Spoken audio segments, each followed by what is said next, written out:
Today in Harvard Square, we're visiting a site associated with Mary Walker. Mary Walker was born in 1818 in Orange County, North Carolina.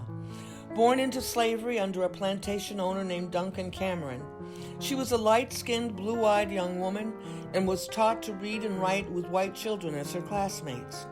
Her mother was a seamstress and caretaker to the mistress of the house, so Mary was groomed to be refined enough to fill a similar role, eventually becoming the personal seamstress and caretaker to the eldest daughter of the house. However, she was often reminded of her position in the family, occasionally beaten or used as a concubine. By the age of 28, she had 3 children, Frank, Agnes, and Bryant Walker, though it's unclear who their father was. In 1846, Duncan Cameron began to send his daughter, accompanied by Mary, to Philadelphia for medical treatment.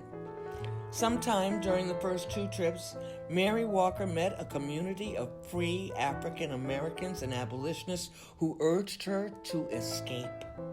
In 1847, her safety would be assured by the passage of the personal liberty law in Pennsylvania, though she refused to leave without her children.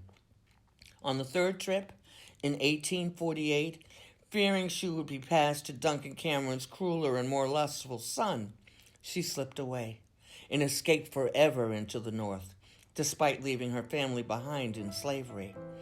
Mary went to work for James Leslie as a skilled seamstress and immediately began to work on freeing her mother and 3 children. The Leslies, while kind to Mary, refused to arrange the purchase of her family, telling her they found the thought of enriching a slaveholder even more repugnant than leaving Mary's family in slavery. In 1852, her son Frank escaped and disappeared from the historical records.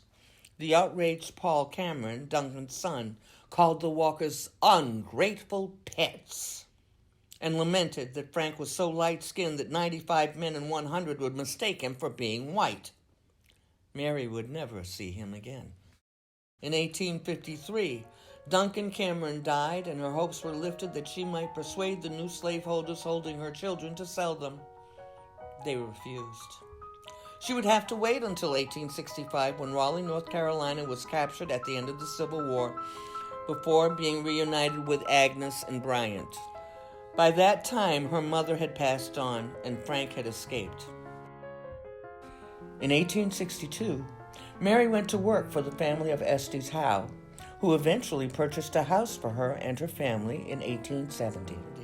That house, known as the Blacksmith House, stands today on Brattle Street in Harvard Square, made famous by Henry Wadsworth Longfellow's poem, The Village Blacksmith. Although Mary would die just 2 years later at the age of 54, Mary's children, Agnes and Bryant, would live in the house with their spouses until their deaths. Frederick Walker, a Cambridge postman, would inherit the house and sell it in 1912.